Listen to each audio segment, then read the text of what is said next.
Grade 11's Rational Variable Expressions, Day 5. And just to let you know, I found the secret to recording these lessons is to have a big bag of Score chocolate minis. It's awesome and it's helped my evening. I'm a little hyper though, so I might talk faster.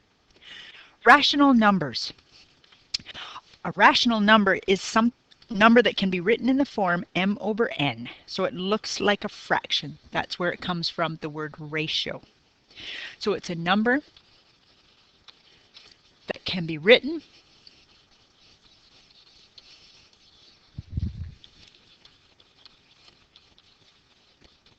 in the form m over n,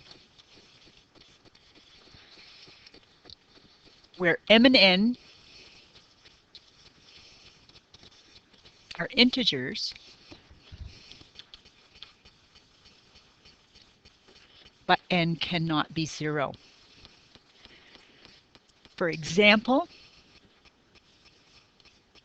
3/4, 11 over 141 would both be rational numbers.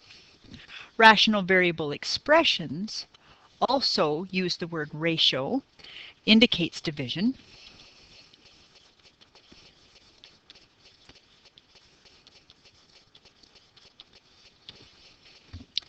The denominator cannot be 0.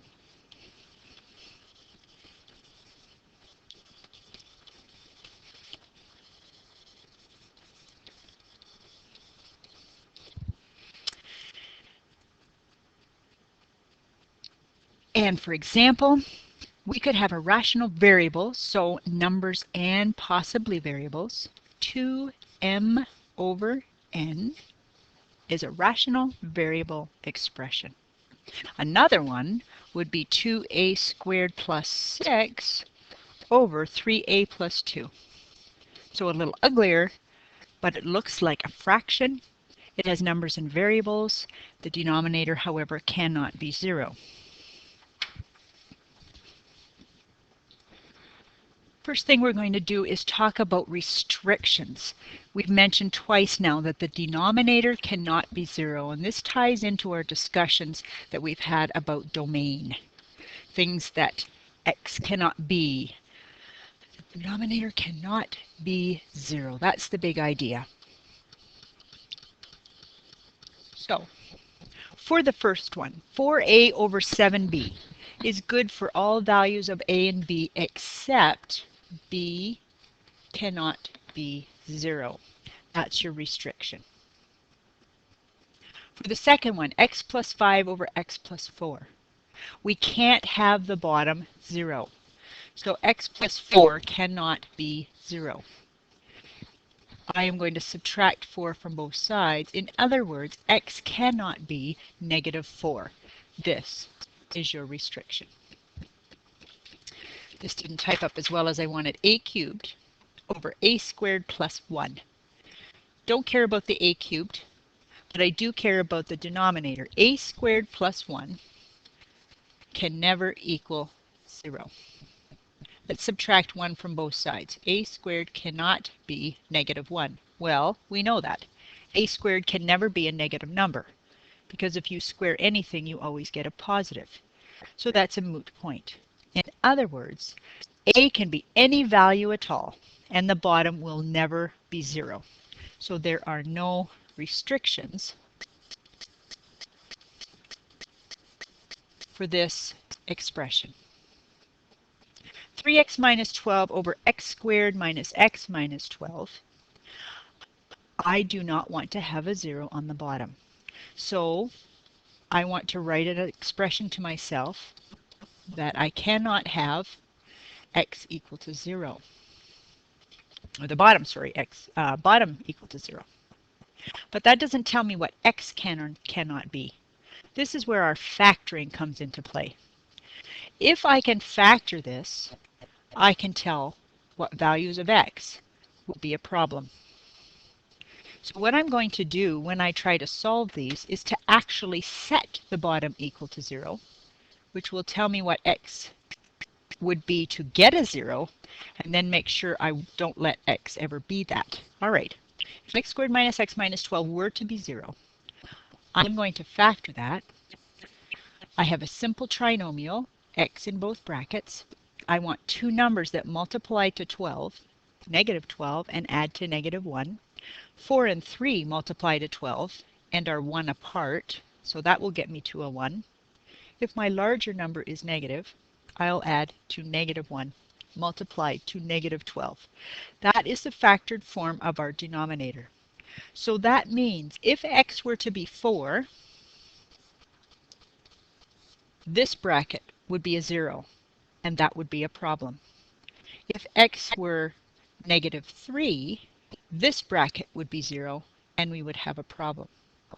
So from grade 10 solving, I am looking at x minus 4 times x plus 3 equals 0. In grade 10, we would have written then x minus 4 equals 0, x equals 4. Or x plus 3 equals 0, x equals negative 3. I have found the two values of x that will give me a 0 on the denominator. Those are my restrictions. X cannot be then 4 or negative 3. I write it, not quite so messy, but I write it like this, where my work is over to the side and my restrictions are put with the function. Next, we're going to simplify some rational variable expressions. We're going to consider restrictions as well. First one is just a plain old fraction without any variables. 21 over 14. We know when we simplify a fraction, we look for common factors. I'm going to put the G because you'll remember what that stands for. Greatest common factor from top to bottom is 7. So I'm going to divide out 7 from top to bottom. I get 3 and 2. So to simplify that, I am thinking about this in my head as 7 times 3 and 7 times 2 and crossing out the 7s. I just don't necessarily write it down quite so formally. But it's the same thing that we do when it gets uglier, when we have variables in it as well. 18m cubed divided by 24m. We simplify by dividing out like terms. I would divide out a 6 top and bottom and an m, but I'm going to show the work. 18m cubed has a 6.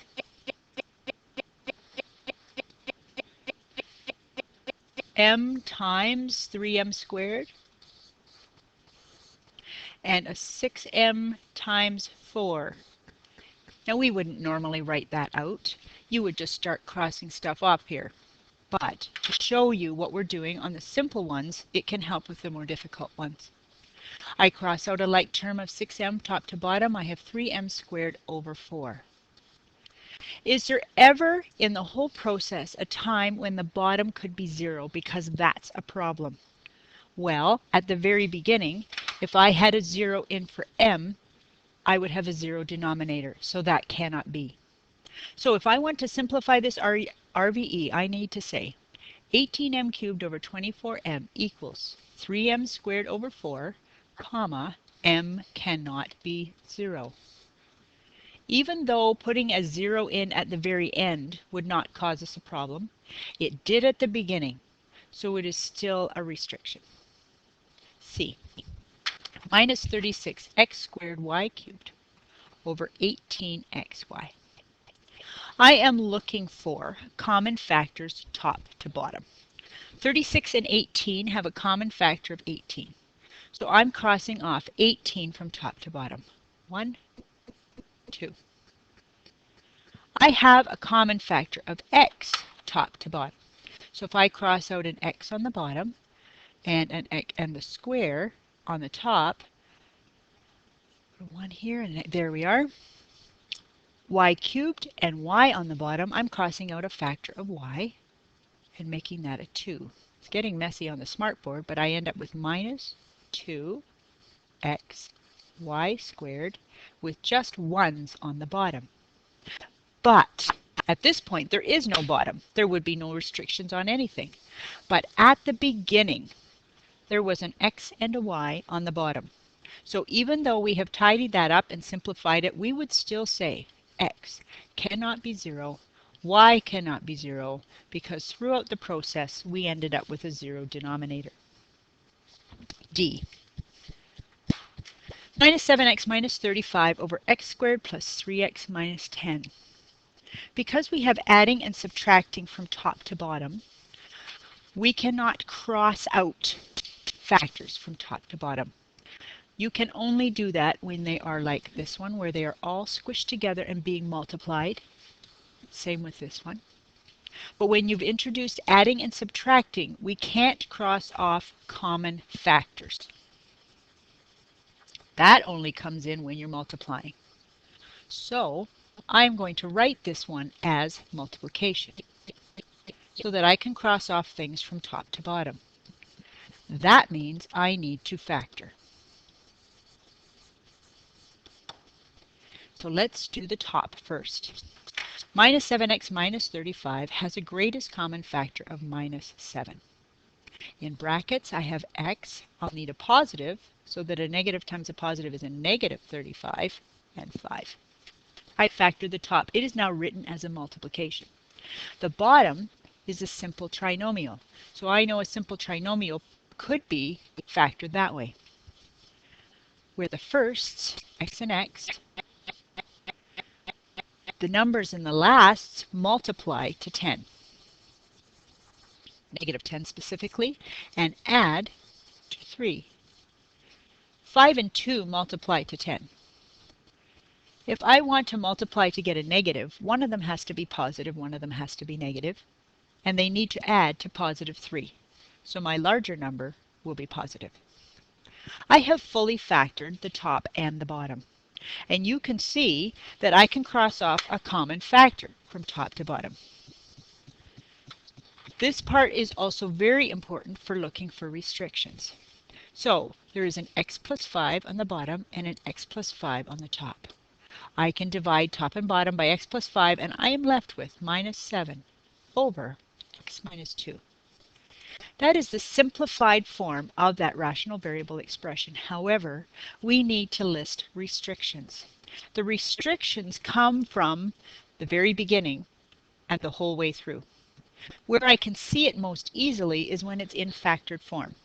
The two brackets on the bottom, x plus 5 and x minus 2, tell me what my restrictions are. X plus 5 can never be 0. That means x can never be negative 5. X minus 2 can never be 0. So that means x can never be 2. Final answer. Our rational variable expression is equal to negative 7 over x minus 2, where x can never be 5, nor can it ever be 2. E. 4y over 8y minus 2. Again, I have a subtraction on the bottom. You cannot cross things off from top to bottom when there's addition or subtraction. We are crossing off common factors when we do that, dividing out top to bottom, so we can only do it when it's written as a multiplication. So my top is only a monomial. I'm going to leave it the way it is. But my bottom, I could factor out a factor of 2. 2 times 4y minus 1. So the only thing I am really able to do with this rational variable expression is to cross off a factor of 2, divide out a factor of 2 from top to bottom. Simplified form is 2y over 4y minus 1. Remembering to look for restrictions all the way through, I know that 8y minus 2 can never be 0. So I'm going to set it equal to 0 and see where the problem occurs. Add 2 to both sides. Divide both sides by 8. Y can never be 2/8 or a quarter. I have taken out a factor of 2 to get my final answer. This can never be a 0 either. Let's see what happens if we set that equal to 0. 4y minus 1 equals 0 when 4y equals 1, or y equals a quarter. So dividing out a common factor of 2 in my middle step did not change the fact that my restriction is y cannot be a quarter. That is the only restriction on that rational variable expression. f. X squared minus xy over x squared y minus y cubed. That has subtraction both top and bottom, so it is not in multiplication form. I need it in factored form in order to cross out common factors, divide them out top to bottom. On the top, I have a greatest common factor of x. Throw up a set of brackets. X times x gives me my first term. X times y gives me xy for the second term, fully factored. On the bottom, I have a greatest common factor of y, and I have an x squared minus a y squared on the bottom. So far, I have not divided out any factors. So at this point, I am still looking at a place where I could find all the restrictions. But I'm going to see if I can take it any further. I have taken out greatest common factor. Is there anything else I can factor? Well, actually, that can be factored further. So the top is as good as it gets. X times x minus y. Nothing more I can do with that. On the bottom, I have my greatest common factor, and then I have a difference of squares. X plus y, x minus y. I have not divided out anything from top to bottom yet, so this is the place that I need to look for restrictions in a few minutes. Because nothing has moved, but this will tell me clearly what x and y cannot be. But first I want to simplify. Okay. I see an x minus y from top to bottom. I'm going to divide out both top and bottom by x minus y. It's gone. Final simplified answer is x over y times x plus y. And I would leave it in that form. It's beautiful, it's simple, and clear. Lastly, we need to come up with restrictions. And this is where I look. The bottom can never be 0. So off to the side, I am going to write the fact that y, x plus y, x minus y, before I crossed it off, cannot be 0. So I'm going to set it equal to 0 and see what happens. I have 3 things being multiplied together to get 0. That means that y equals 0, or x plus y equals 0, or x minus y equals 0. These are our 3 trouble spots. The first one is clear. Y can never be 0, or we're going to have a 0 on the bottom. The second one is a little bit weird. I'm going to subtract x from both sides. Y equals negative x. If y ever equals negative x, we'll have a problem. We'll have a 0 on the bottom. Even though I don't know what x's value is, y cannot be the negative of it. I am going to subtract x from both sides on the last one, and then divide both sides by negative 1, and I have y equals positive x. Those are our 3 trouble spots. So our restrictions are y cannot be 0, or negative x, whatever x's value is, or positive x. Or we will have a 0 on the bottom. That is our final answer. This should probably go over to the side and out of the way where you do your rough thinking. I have lots of other examples ready to go. If you would like to do some extra tomorrow in class, you let me know and we can do some on the board. Some good practice questions would be course notes. Let me make sure I've got the right year. Yep, 15 and 16. You're looking for babies and hinges and bass quartet. Textbook questions would be page 112, 1 to 8, 10 to 15.